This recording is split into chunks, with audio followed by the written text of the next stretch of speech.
Well, they didn't have any food, so maybe not that far. But she's depressed, and Ruth is just kind of pacing around. She's in this new land, and she's finally had it. She's finally like, we got to do something. So she comes to Naomi, and she says this, "Let me go to the fields and pick up the leftover grain behind anyone in whose eyes I find favor." She gets this because somewhere along the line in her teachings with her husband or Naomi or both or whoever, she read probably Leviticus chapter 19 or heard of it, and she knew that in that culture, in Israel, the way that they would take care of the poor, the widows, and the aliens, that is foreigners, is that there was a law set up that God made. God said to the people of Israel, "Hey, everything you got is mine." God said that. I'm paraphrasing, but he said that. And so all the crops that you plant, they're my crops. And so here's what I want you to do. I want you to take your crops and whatever I yield from those crops, I want you to harvest them for yourselves. But every time you harvest, I want you to leave behind some of your crops intentionally. Because those who are poor, who are without a husband, and by the way, I need to mention this, in that culture, if you were without a man, ladies, you were toast. You're looking at your man like now and being like, really? Anyway, sorry guys. But yeah, in that culture, you were literally up the creek, no paddle. You had no means of providing for yourselves. There was no way for you didn't own land, you didn't have education, you didn't have any skills. You were raised as a girl to get married and make more people. That was your hope in life. The pinnacle of your existence was to bear sons to your husband. Now, if your husband died, if your father died, if your sons died, which is the case of Naomi, you have no means of supporting yourself. So this law that God had basically instituted back in Leviticus 19 was to provide for those who were widows, poor, and those who were foreigners, those who had basically come into the promised land and weren't Jews and were not landowners and were not able to provide for themselves.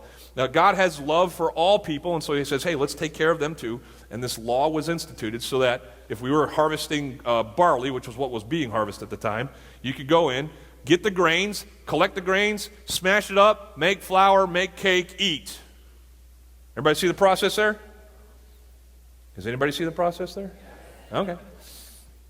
So, Ruth knew this law and says, hey, Naomi, let me go do this. Naomi mutters two words to her, barely gets, off her right cheek, in her housecoat to say these things. She says, go ahead, my daughter, and it's basically two words in the Hebrew. And it's basically Hebrew for whatever. Whatever. Just do whatever you want. I don't care. I'm going to be here in the moo-moo, just eating the chips. And so Ruth does this, and then tells us there that indeed she goes out and she harvests, the grain. Now, we're going to learn some things this morning. I kind of alluded to them in my prayer, but let me tell you about them now so that you can write your notes out. Not only do we not believe in luck and coincidence, we believe that God's providence is what orders our lives, events. We also understand that messes are coming. Is anybody in a mess right now? Anybody ever? Has anybody ever been in a mess before? Does anybody think there's a mess coming? Is anybody anticipating in your lifetime that there'll be another mess? Okay, good. Now let's do this one. Has anybody been a friend or a family member of someone who is in a mess? Okay, are you sitting next to the person right now? Okay, good. Do you think that's going to happen again, or is that person going to find a mess? Okay, good. So we can all agree that messes are coming. We're either going to be in them ourselves, or we're going to be supporting those who are going through them. And here in this text today, we are going to learn from Ruth and also from Boaz how we are to manage both cases, whether it's us going through the mess, we're going to learn that from Ruth, or whether it's us being the one standing by someone going through the mess. Those are the two things we're going to learn. Now let's learn from Ruth first. How does someone approach a mess, or what are the things that they should do? Well, we learned from this verse here in chapter 2, verse 2, that they should do something. Everybody say that. They should do something. If you want to start finding amends in your mess, do something. Everybody take your left hand like this and just kind of do something with it. All right? Do something. Now, most people, when they come to a mess, not most people, but a lot of people, when they come to the mess, they do alternate things. One of the things that they could choose is to ball up their hand in a fist. When it comes to the mess, they're like, I'm so angry that I'm in this mess. It's not my fault. It's everybody else's fault but mine. I'm entitled to some kind of solution. Have you ever met this person? They're a joy to be around, aren't they? My wife works down at Echo Ministries, And she talks about these people when they come in. They are products of our system. That is, they've learned all the welfare stops. They know everything that they can get for free, and they just visit them one after another. And they do this because they feel like, because my life has turned out so poorly, someone owes me something. So I'm going to pick up my free stuff, and you better just have it ready for me when I come. Yeah, that's these people. There's another kind of people, though, that when messes come in their lives, they don't do something, and they don't get mad about it. What they do is they take their life and they just kind of jam it into the pocket. That is, they basically go into a hole and stay there. They're like Naomi, as we see her described here in this text. They just give up. You know, they're not angry about what happens. A lot of them, you know, they are kind of like Eeyore off of Winnie the Pooh. They're like, hey, I deserve this. I had this coming to me. It's probably going to get worse.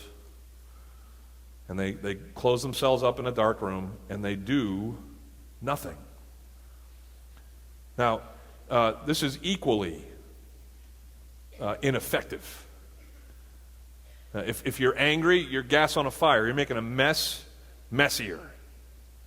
If you're broken and destitute, despondent, well, then you're powerless to make any difference in your mess.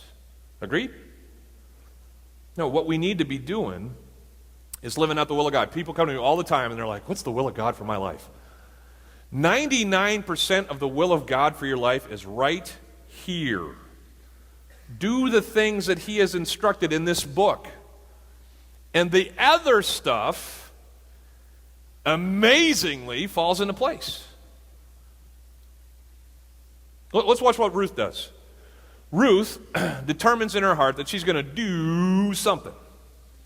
And so she basically goes to God's Word and says, okay, what are my options here? Well, I got the Leviticus 19 thing. I can go and I can glean this harvest and get us some food to eat. That's a good start. But let's look not just at what she does. Let's look at how she does it. She comes, and this is kind of missing in the New International Version. If you have a New American Standard Bible, it's in there. But right there at the beginning of her sentences to Naomi, where she says, let me go out and harvest this grain, the word please is missing. She comes to Naomi and politely says to Naomi, Naomi, if it's okay with you, if you think it's a good idea, here's what I'd like to do. I'd like to go. And it's this, and write this down in your notes. It's not in there, but write this down. She comes with this attitude of humility. She does something, but she does it in a humble way. She just says, hey, here's my idea. What do you think? Is it okay with you if I go do this? Have you ever met someone who's in need and they come to you with that kind of mentality? You know, with that kind of humble and, you know, hey, listen, I never have had to ask about, you know, these things before. I've never had need like this in my life, but I'm in need. Is there any way you can help me? Does your heart just stir for that person? Do you know why it stirs? It's because God has conditioned us to respond positively to true humility. We want to help that person. We don't want to help the person who comes in and says, where's my food? Where's my money? We are not conditioned to help them because they are not seeking help. They are demanding what they feel is their right. No, when you have someone come in humbly and say, hey, listen, please, can we see if we can make this work and make this happen? That leads us to wanting to help them. She's not only humble, though. Look what she says. She says, hey, let me go out and let me glean in the fields. Now, I have great children. I talk about them all the time. I'm going to talk about them some more this morning. They're wonderful children, but maybe they're like yours in that they are not the most industrious creatures yet. Like, I can't picture my kids saying, hey, I think I'm going to go out in the fields and work. Or, hey, I think I'm going to work. Or even the word work. I shouldn't bag on them that bad. They're great kids. But usually if they're doing some work in our house, it's because what? We told them to work, right? And listen, I don't mean to pick on my kids. There is a vast majority of the adult population in the world that if they didn't have to work, wouldn't. I might count myself as one of them. But here's Ruth. She's seeing her situation, and she's not only humble, she's willing to roll up her sleeves and do hard work. She's a hard worker. Now, understand that she's going outside of her conventional methods of gathering, what she needs to live. She hasn't been a worker in the field. She hasn't done these things. But she has been taught somewhere along the line that if I have, a mess in my life that needs to be done, I need to go out and do something about it. She's not afraid of hard work. She's willing to go out and do what it takes. But she's not only humble, she's not just a hard worker, willing to go out in the fields and do what it takes. But she's also doing what she's doing for the sake of someone else.